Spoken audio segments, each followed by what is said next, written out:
Secondhand smoke is responsible for lung cancer deaths and deaths from cardiovascular disease in non-smokers. Of lung cancer deaths, approximately 27% are due to exposure at home and 73% are due to exposure in work or social situations. Good information to have, but reading those statistics to our patients will most likely not have a long-standing impact. We need to put it into terms that they can not only relate to, but that leave a lasting impression. For example, 27% of lung cancers are due to exposure at home. How many of our patients would be impacted if someone in their home had lung cancer because of them? Children, spouses, friends are all real-life examples of the people that can be hurt through secondhand smoke at home. 73% of lung cancers due to secondhand smoke are due to exposure in work or social situations. Most people go to work to earn money to provide for themselves and their family. Do our patients want to be responsible for their coworkers' inability to provide for his or her family, or even worse, their death? Let's take a closer look at the impact of secondhand smoke on children. Exposure to secondhand smoke is a risk factor for the development of asthma in children.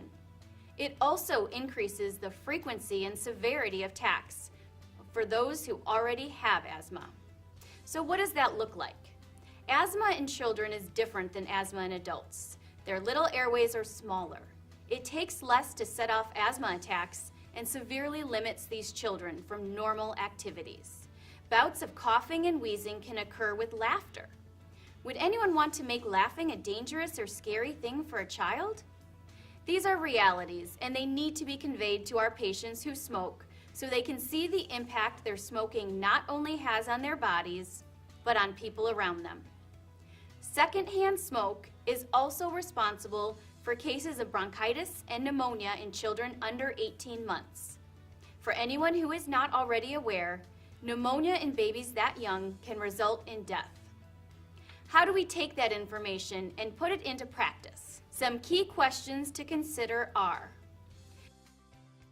Doug, I know you have wanted to quit smoking, but you've had trouble staying on the goal. I'd like to ask you a few questions about your home life. Okay, that's fine.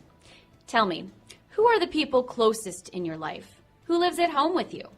I have one son and my wife, Amy. Sounds like a nice family. How old is your son? He's 16 months old. Oh, a little one.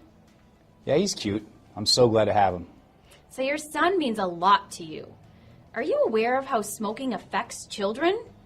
Well, no, because he's not smoking. I am. Yes, but smoking in the home has a bad effect on children. It's called secondhand smoke, and it can cause breathing problems.